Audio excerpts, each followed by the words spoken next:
안녕하세요. 소통하는 직장인 박범준의 따뜻한 일상 그리고 독서 시작하도록 하겠습니다. 오늘은 얼마 전에 읽었던 바로 이 책, 정리하는 뇌라는 책인데요. 이 책은 상당히 좀 두껍습니다. 두껍고 어떤 유명한 유튜버의 추천으로 인해서 읽게 됐는데, 사실 이 책을 읽으며 들었던 느낌은 뭐냐면 생각보다 어렵다.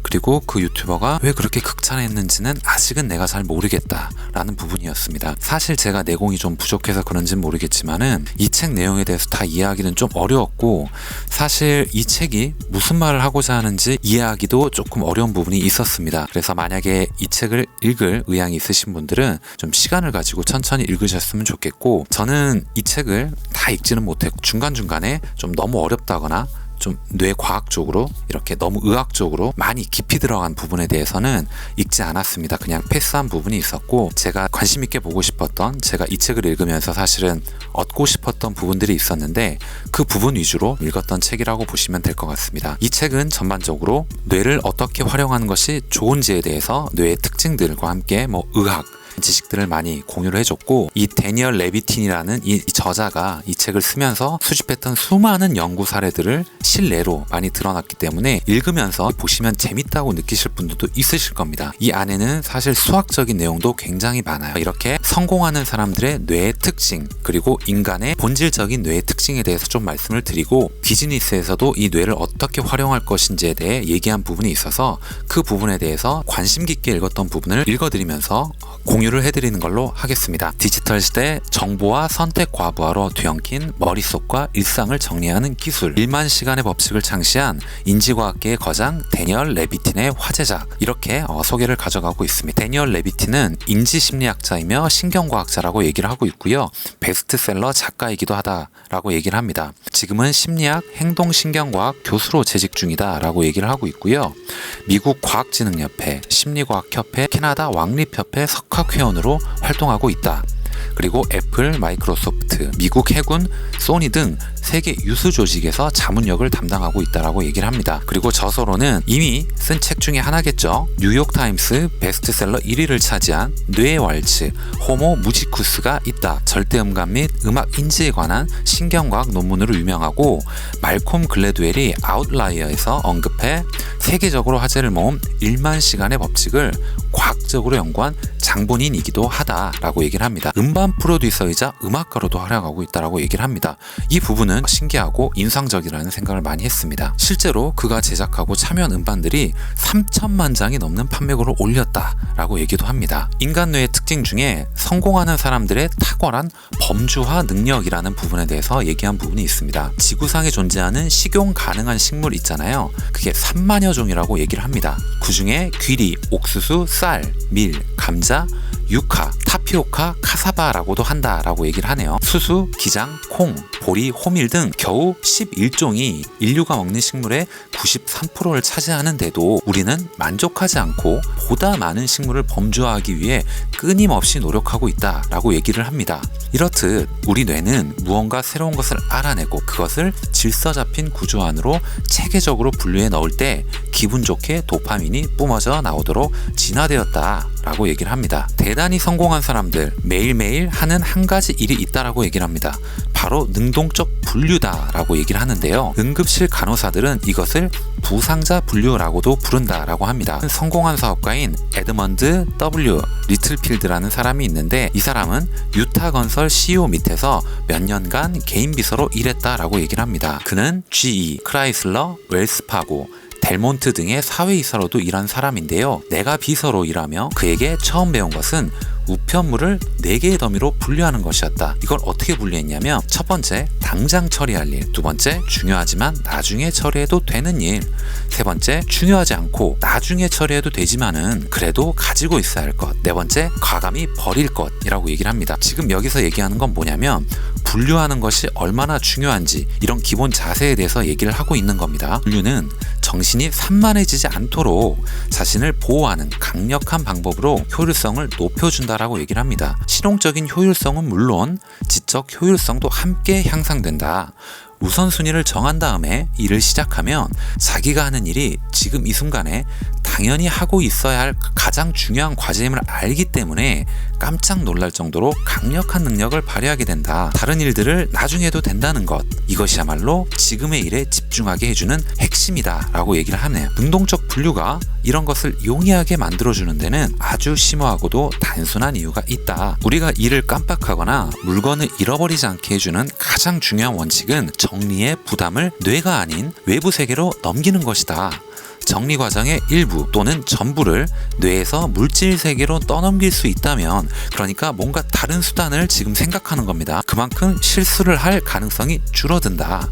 이것은 뇌의 용량에 한계가 있어서가 아니다. 뇌가 기억을 저장하고 검색하는 속성 때문이다. 기억 과정은 비슷한 항목들이 있으면 쉽게 산만해지고 혼란에 빠진다 라고 얘기를 합니다. 능동적 분류는 물질 세계를 이용해서 머릿속을 정리하는 수많은 방법 중 하나에 불과하다. 당신이 필요로 하는 정보는 물질 세계의 더미 속에 들어가 있지 여기 당신 머릿속에 있지 않다.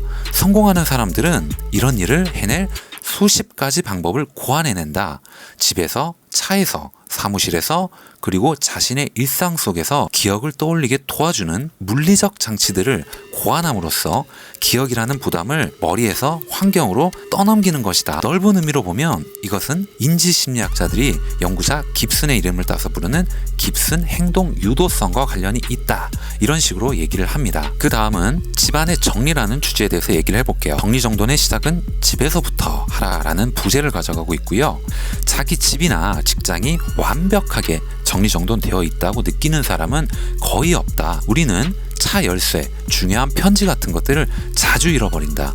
쇼핑을 가서는 사야 할 것을 깜빡하고 올 때도 많다. 분명 기억할 줄 알았던 약속을 기억하지 못하고 그냥 지나가기도 한다.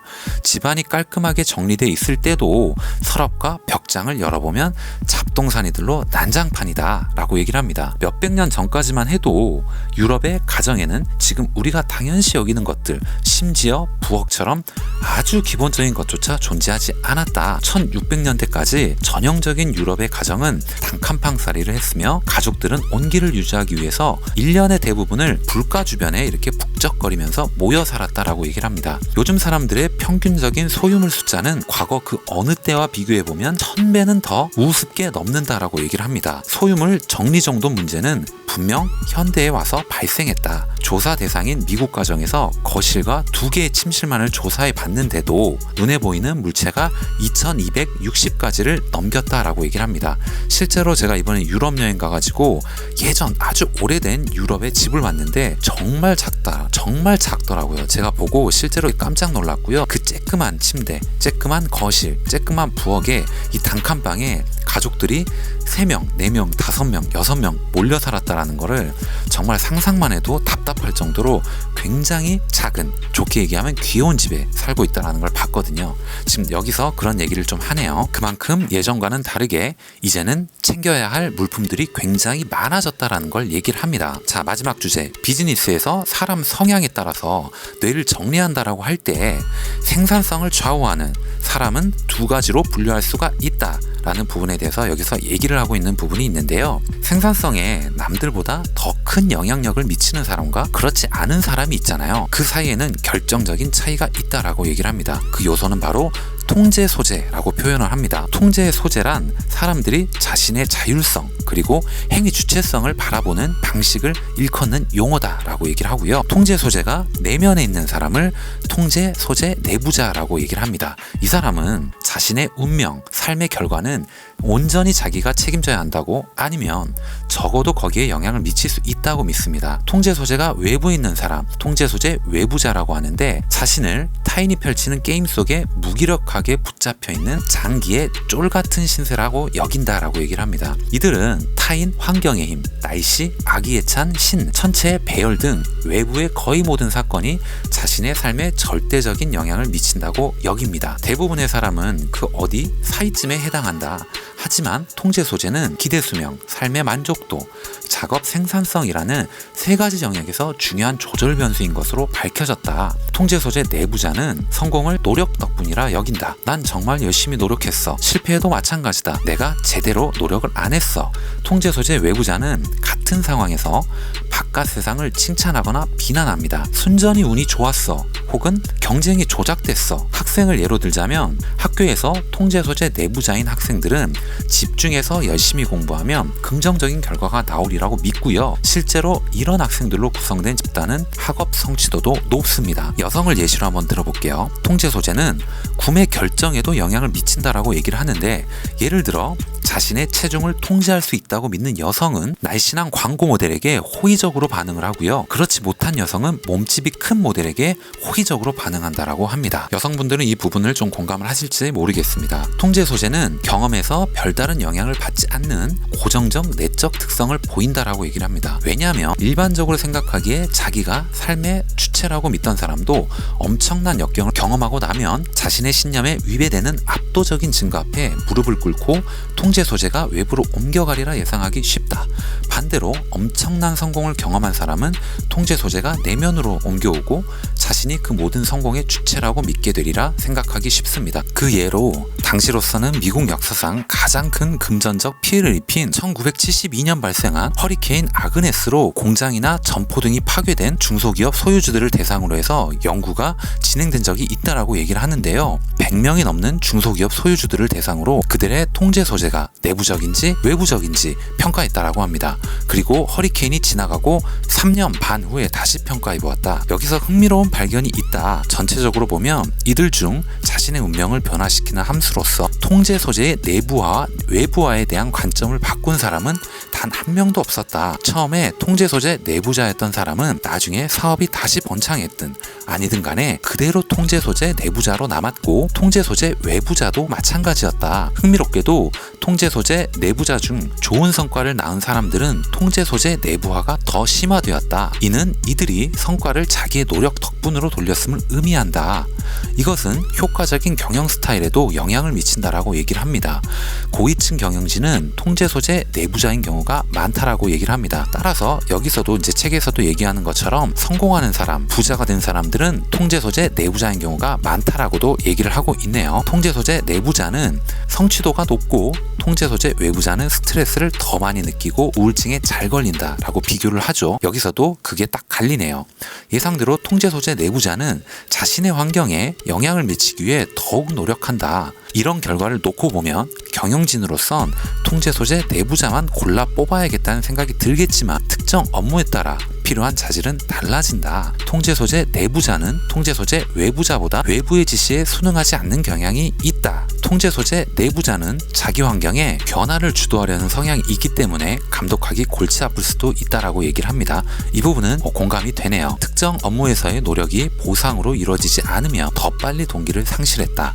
통제 소재 외부자의 경우 어떤 방법이 됐든 자신의 노력이 진정 중요하다는 기대가 없기 때문에 동기에 큰 변화가 없다라고 얘기를 합니다. 통제 소재 외부자는 통제 소재 내부자보다 더 고분고분한 추종자나 하급자가 된다라고 얘기를 합니다. 여기서는 되게 좋게 표현한 거라고 저는 생각이 되고요. 이걸 정말 나쁘게 얘기하면 한도 끝도 없어질 수 있다라고 저는 보입니다. 반면 통제 소재 내부자는 독립적인 성격이 강하고 상급자나 다른 사람에 의한 통제에 저항할 가능성이 높다라고 얘기를 합니다. 따라서 어떤 종류의 직원이 업무를 제일 잘할 것인지 해야 할 일의 종류에 따라 달라진다. 적응 능력과 복잡한 학습, 독립성, 자주성, 높은 동기 등을 요구하는 업무라며 아무래도 통제 소재 내부자가 업무 수행을 더 잘하리라 기대할 수 있다. 반면 수능, 규약, 엄격한 준수 등이 필요한 업무라며 통제 소재 외부자가 더 낫다라고 얘기를 합니다.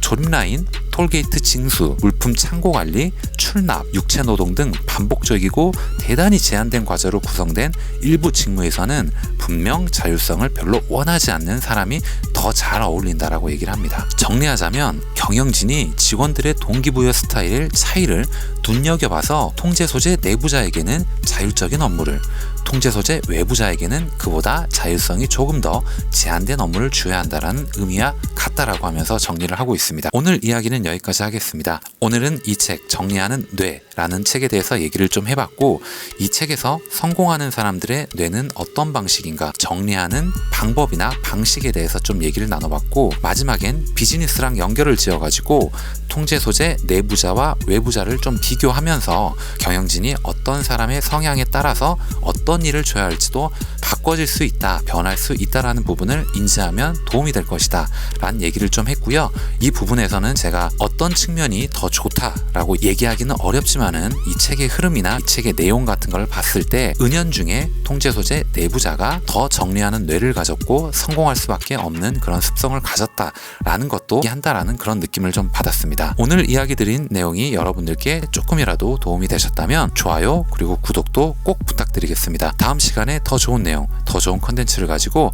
다시 한번 인사드리도록 하겠습니다. 감사합니다.